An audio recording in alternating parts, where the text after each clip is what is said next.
আসসালামু আলাইকুম। Cooking world by Bahishti এই চ্যানেলে সবাইকে স্বাগত জানাচ্ছি ডিমের কোরমা রেসিপিটি দেখার জন্য।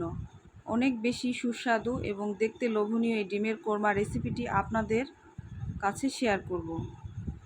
প্রথমে একটি কড়াইয়ে পেঁয়াজ দিয়ে তাতে পরিমাণ মতো তেল দিয়ে পেঁয়াজটি ভাজতে থাকব। পেঁয়াজ ভাজতে ভাজতে লাল কালার হয়ে গেলে এটি তুলে ফেলব। যেহেতু বেরেস্তার কালার কালো হয়ে গেলে স্বাদ ভালো আসে না, তারপর আমি যে তেলে বেরেস্তা ভেজে নিয়েছিলাম সেই তেলে সামান্য লবণ দিয়ে তাতে সিদ্ধ করা ডিমগুলো ছেড়ে দিয়ে হালকা ভেজে নিব। হালকা ভাজা হয়ে গেলে ডিমগুলো তুলে নিব। ডিমগুলো বেশি কড়া করে ভাজবো না। আমার ডিম ভাজা হয়ে গেছে, এখন ডিমগুলো তুলে নিচ্ছি। এরপর তেলে সামান্য পেঁয়াজ দিয়ে নাড়তে থাকব। এখন এতে দুটি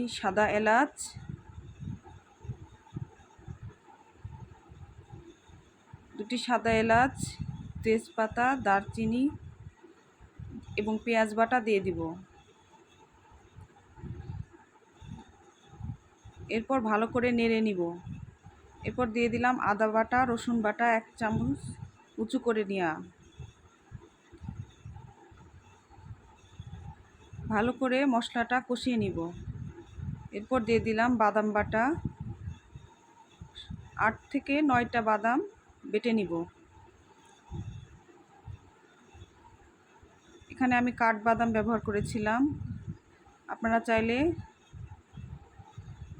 চীনাবাদামও ব্যবহার করতে পারেন। এরপরে দিয়ে দিলাম ফেটে রাখা দই, টক দই, তারপরে জিরা গুঁড়া 1 চামচ, মরিচ গুঁড়া 1 চা চামচ, আগে থেকে জাল দিয়ে রাখা লিকুইড দুধ ঠান্ডা করে নিয়ে এর মধ্যে দিয়ে দিলাম। দুধটা আমি আগে জাল করে নিয়েছিলাম, জাল করে এটা ঠান্ডা করে নিয়েছিলাম। এরপর দিয়ে দিব স্বাদ মতো লবণ, দিয়ে আবার নেড়ে চেড়ে মশলা কষাতে থাকবো। এরপর এর মধ্যে দিয়ে দিলাম ডিমগুলো দিয়ে আবার কষতে থাকবো। এরপর স্বাদ মতো চিনি দিয়ে দিলাম। আপনারা চাইলে চিনির পরিমাণ কমিয়ে বা বাড়িয়ে দিতে পারেন। এরপর ঢাকনাটি তুলে কয়েকটি কাঁচামরিচ, 3-4টি কাঁচামরিচ দিয়ে দিব।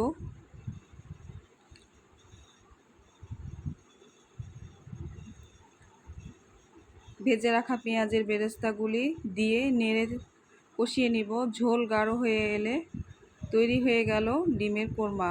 রেসিপিটি ভালো লাগলে অবশ্যই বাসায় একবার ট্রাই করবেন।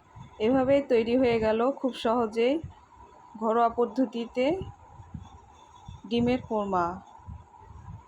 আপনাদের ভালো লাগলে একটা কমেন্ট করবেন। সবাই ভালো থাকবেন, সুস্থ থাকবেন, আমার জন্য দোয়া করবেন। আল্লাহ হাফেজ।